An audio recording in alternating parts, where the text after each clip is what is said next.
د افغان په ننګ مې وتړله توره ننګیالۍ د زمانې خوشحال خټک یم.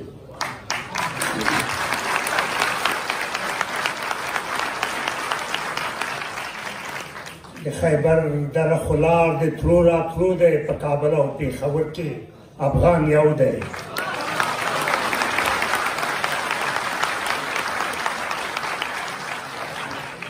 چې غوټې پسې وهې په لاس به درشي، چا ویل چې په دریاب کې ګوهر نشته. که پرون تلل او که نن ځي که سبا ځي، پښتانه د هر بابا په لاره بیا ځي. ژبه یې پرې کړئ یو مغول ته یې په لاس ورکړئ، چې پښتون وي او بې لارې د بابا ځي.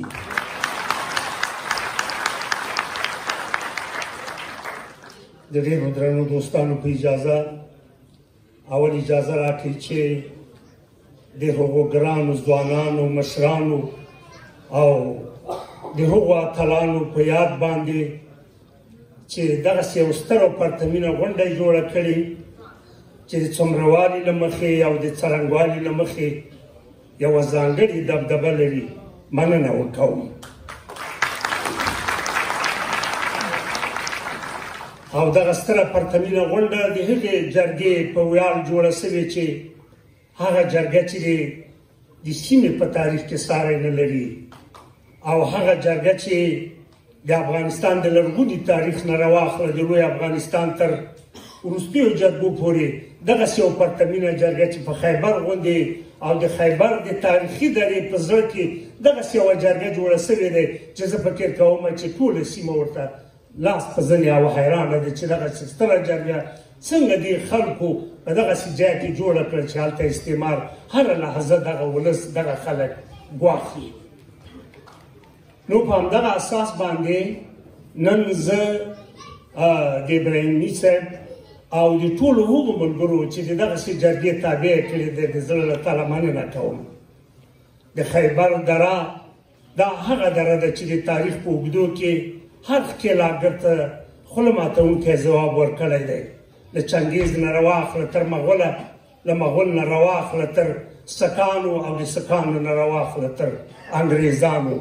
دغه ولس په دغه تاریخي سیمه کې چې هغه د خیبر سیمه ده داسې دښمن ته جواب ورکړی دی چې تر څو دښمن ژوندی وي دغه ګزار به یې له ذهن و فکر نه ونه وځي. تاسې پوهېږئ دا هغه خیبر و چې دلته د محمد امین خان او د مغولو د واکدارانو ښځې مېرمنې په دغه ډګر کې پاتې شوې او دې کې وتښتېدل. ولې د هغو ښځې د هغو میندې لکه د خپلو خویندو په څېر وساتلې، لوی لوی ټیکري یې ورته په سر کړ، د هغو پت و عزت یې وساته. خو کله چې مغولانو وغوښته چې د دې ښځې بېرته ورشي، نو ښځو ورته وویلې چې موږ د داسې بې غیرتو ته بیا نه ورځو چې موږ یې په سپین ډګر پرېښودو، او دوی وتښتېدل.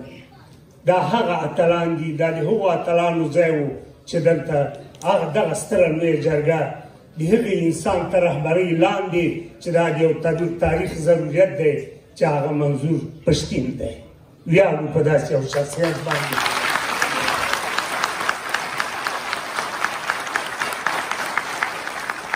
او دا هغه تاریخي خیبر دی چې دلته وزیر محمد اکبر خان په خپلې افغاني توره باندې د رنجیت سنګ قومندان هاري سنګ په سرو وینو ولمباوه.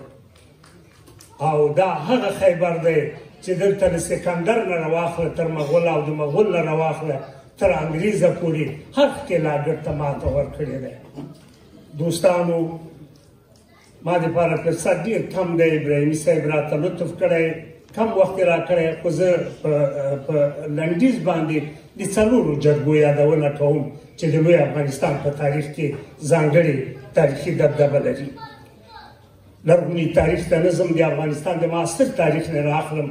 اولینه لویه جرګه چې جوړه شوه په افغانستان کې هغه د میرویس خان د نیکه د زمانې لویه جرګه وه، او دا هغه جرګه وه چې په دغه جرګه تاسې پوهېږئ چې په افغانستان کې موږ د حتی یو سیمه ییز حکومت نه درلود، او موږ د صفویانو تر واک و ځواک لاندې وو. او کله چې دغه ستره عظیمه جرګه کامیابه شوه. تاسې پوهېږئ چې د شهید تاج د میرویس نیکه زوی ته شاه محمود هوتک ته په اصفهان کې په سر شو او د هغه ستر ټولواک و چې اصفهان نه راواخله تر افغانستانه پورې د دغې ټولې ټولواکمنۍ واک او ځواک د ده په لاس کې و. له هغه نه وروسته د هغه وراره چې شاه شرف هوتک نومېده دغه لویه دبدبه یې د لوی افغانستان وساتله. بله ستره لویه جرګه چې د افغانستان په تاریخ کې ځانګړی ارزښت لري هغه د احمدشاه ابدالي د زمانې جرګه وه. تاسې پوهېږئ چې څه وخت احمدشاه ابدالي دغه جرګه جوړه کړه افغانستان د دوه سترو استعماري هېوادونو په ولکه کې و چې له یوې خوا ګورګانیان د هند ګورګانیان وو او له بلې خوا صفویان نادر افشار و دغسې کسانو چې افغانستان یې په خپلو کې ویشتلی و. ولې د همدې جرګې له برکته تاسې پوهېږئ چې د احمدشاه بابا څلور خواوې مشهد و نیشاپور، کشمیر و ډیلي، آمو سیند او هند سیند دا د دې د ټولواکمنۍ هغه لویه برخه وه. د افغانستان په تاریخ کې یو بله ستره لویه جرګه هغه د 1949 کال جرګه وه. په دغه جرګه کې نه یوازې د اوسني افغانستان بلکې د محکوم افغانستان یعنې د پښتونخوا د سیمې هغه مشران هم دلته راټول وو چې د هغو تړونونو په بنسټ باندې چې د انګریزانو او د وخت د حاکمانو تر لاسه لیک شوي وو هغه د 1855 کال تړون، د 1859 کال تړون چې د امیر دوست محمد خان د زمنو د سردار محمد امین خان او د محمد افضل خان سره لاسلیک شوي وو لغوه اعلان شول. او بل هغه چې په 1809 کال د ګندمک شرمناک تړون دا لغوه اعلان شو. او په 1893 کال د ډیورن استعماري کرښه چې د ډیورن او د امیر عبدالرحمن خان ترمنځ لاسلیک شوې وه که څه هم لاسلیک شوې نه دی دوستانو تاسې به خبر هستئ. ما په دغه اړه باندې تقریبا چې زه هندوستان ته هم لاړم او بیا مې په افغانستان په بریتانیا کې هم بېلابېل ډېر ځایونه د ډېرو ځایونو دروازې وټکولې چې زه هغه اسناد پیدا کړم چې رښتیا هم چې د امیر عبدالرحمن خان لاسلیک شته که نه. ولې په پای کې په دې باندې کامیابه شوم چې ما په بریټش کتابتون کې دغه اسناد پیدا کړ. ولې د امیر دوست محمد خان امیر عبدالرحمن خان هېڅ ډول لاسلیک وجود نه لري. یعنې دا یو استعماري کرښه وه چې په زور باندې منل شوې وه. ولې په 1893 کال باندې دا تړون هم لغوه اعلان شو. او تاسې پوهېږئ چې په 1915 کال چې کوم تړون شوی و، په 1921 کال چې کوم تړون شوی و، دغه ټول تړونونه لغوه اعلان شول. دا هغه ستره جرګه وه چې په دې کې ولسي جرګې، د مشرانو جرګې او د ډیورن دواړو غاړو ته پراته ولسونو پکې برخه اخیستې وه. او د همدې جرګې په ارتباط باندې په 1949 کال تاسو ته معلوم دی چې په تیرا کې یوه ستره لویه جرګه جوړه شوه او هغې جرګې هم دغه استعماري کرښه وغندله او وویلې چې لوی افغانستان به موږ جوړوو او هلته د پښتونستان په نامه یوه هغه تاسو ته معلوم دی چې بیرغ یې هم تصویب کړ. بله ډېره ستره او عظیمه جرګه همدا د خیبر جرګه ده. د خیبر جرګه هغه جرګه ده چې لر و بر ټول افغان په یو غږ او نن موږ د دې شاهد یو چې دلته راټول کړي یو.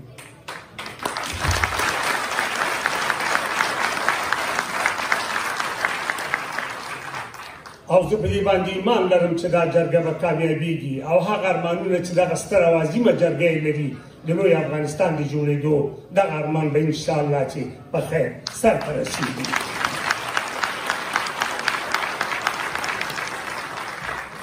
دا د تاریخ حکم دی چې تاریخ یو پیړۍ وروسته قهرمانان زیږوي.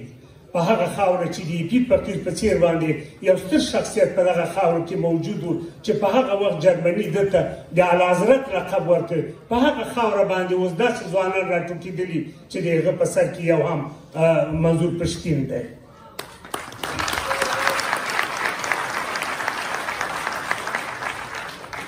او هم همدغه ډول داسې یو انسان زېږېدلی چې د یوې پیړۍ نه وروسته د امان الله خان نه وروسته یو بل ستر عظیم انسان او د ده په څېر باندې د ده ملګري هغه قهرمانان چې اوس د زندان ډک دی او هغه قهرمانان چې وژل کېږي رټل کېږي ولې دوی بیا هم د خپل هوډ نه په شا کېږي. نو ویاړم په دغسې ځوانانو، نو ویاړم په دغسې مشرانو چې د خپل هېواد د ژغورنې دپاره، د خپل هېواد د ودې پرمختګ دپاره هره لحظه د دښمن په وړاندې ولاړ دی او د هغه بې باکه دښمن په وړاندې ولاړ دی چې په هېڅ چا باندې هېڅ ډول زړهسوی نه لري. تاسو پوهېږئ چې په دغه لږ وخت کې په لسګونو زره افغانان یا پښتانه یا ووژل شول یا په بندیه خانه کې پراته دي یا په راز راز ستونزو سره لاس و ګرېوان دي. خو نن د هغو بچیان راپاڅېدلي دي، غواړي چې خپل هېواد د دغسې استعمار په وړاندې چې په هېڅ ډول رحم باندې نه غواړي چې دغه ولس ارام نفس وکاږي، د هغه پر ضد باندې راپاڅېدلي دي. دوستانو ډېر وخت نه غواړم چې ضایع کړم تاسو ته او تاسو ټولو دوستانو ته د دغسې تاریخي ناستې چې نن یې موږ شاهد یو، تاسو ته مبارکي وایم. تاسو د لا بری په هیله مننه.